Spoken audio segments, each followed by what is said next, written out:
கசுகபேவில் ஒரு அழகான காலை. அந்த நாள் சின்சானுக்கு எக்கச்சக்க குறும்புகளோடு ஆரம்பித்தது. அவனுடைய கண்கள் குறும்புத்தனத்தோடு மின்னின. இன்னைக்கு ரொம்ப ஜாலியா இருக்க போகுது என்று கூறி கட்டிலில் இருந்து குதித்து எழுந்து என்னென்ன மேஜிக் நடக்க போகுதுன்னு அவன் அறியாமல் இருந்தான். சின்சான் அவனுக்கு மிகவும் பிடித்த சாக்லேட்டை சாப்பிட்டுக் கொண்டிருந்தான். திடீரென்று அரையெங்கும் ஒரு மென்மையான தங்க நிற ஒளி பரவியது. அவனுக்கு முன்னால் குட்டி கணேஷ் நின்றிருந்தார். அவன் கையில் இனிப்புகள் நிறைந்த தட்டு இருந்தது. ஆமாம், நான் கணேசன். உனக்கு இனிப்புகள் ரொம்ப பிடிக்கும்னு கேள்விப்பட்டேன். அதனால உன் கூட பகிர்ந்துக்க வந்தேன்.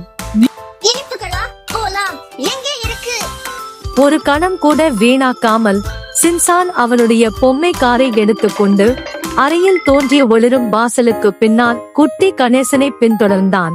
அவர்கள் இனிப்புகளால் ஆன ஒரு காட்டிற்குள் நுழைந்தனர். அங்கே மரங்களில் இருந்து சாக்லேட்டுகள் சொட்டிக் கொண்டிருந்தன. ஆறுகளில் பால் ஓடியது. பூக்கள் மிட்டாய்கள் போல இருந்தன. நீ முயற்சி செய்யலாம், ஆனால் எல்லா இனிப்புகளுக்கும் மேஜிக் இருக்கு. அதனால பார்த்து சாப்பிடு.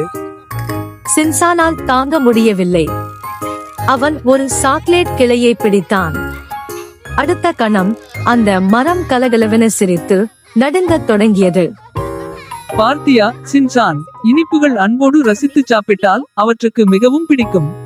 அவர்கள் இன்னும் ஆழமாக சென்றபோது கம்மியால் செய்யப்பட்ட கரடிகள் பிசுபிசுப்பான பாகில் மாட்டிக்கொண்டிருந்தன. அவங்களுக்கு நாம உதவலாம். கணேசன் தன்னுடைய துதிக்கையை பயன்படுத்தி கரடிகளை வெளியே எடுத்தான். சீக்கிரமே எல்லா கம்மி கரடிகளும் விடுதலை ஆகி நன்றி சின்சான், நன்றி கணேசா என்று உற்சாகமாக கத்தின. இது கார்ட்டூன் பார்க்கிறதை விட ஜாலியா இருக்கு. கம்மி கரடிகளுக்கு உதவிய பிறகு அவர்கள் ஒரு பெரிய மேசைக்கு வந்தனர். அதில் லட்டு, மோதகம், பர்பி மற்றும் சாக்லேட்டுகள் நிரம்பி இருந்தன. நீ மற்றவர்களுக்கு அன்புடன் உதவினாய், அதனால் இப்போது இந்த விருந்தை நீ அனுபவிக்கலாம். சின்சானும் கணேசனும் அமர்ந்து இனிப்புகளை பகிர்ந்து சாப்பிட்டனர்.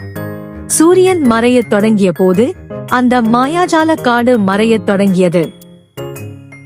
சின்சான், திரும்பி போக வேண்டிய நேரம் வந்துவிட்டது. நான் உன்னை மறுபடியும் பார்க்கலாமா? எப்போதெல்லாம் நீ பகிர்ந்துக்கிறாயோ, அக்கறையோடு இருக்கிறாயோ, அப்போதெல்லாம் நான் உன் கூடத்தான் இருப்பேன். கண் சிமிட்டும் நேரத்தில் சின்சான் தன்னுடைய அறைக்கு திரும்பி வந்துவிட்டான். அவனுடைய கையில் ஒரு மோதகம் இருந்தது. பகிர்ந்து கொள்வதுதான் உலகத்திலேயே மிக சுவையான மகிழ்ச்சி. உண்மையான மகிழ்ச்சி மற்றவர்களுடன் பகிர்ந்து கொள்வதிலும் அவர்களுக்கு உதவுவதிலும் தான் இருக்கிறது. அன்பை பரப்பும் போதுதான் இனிப்பு வளரும்.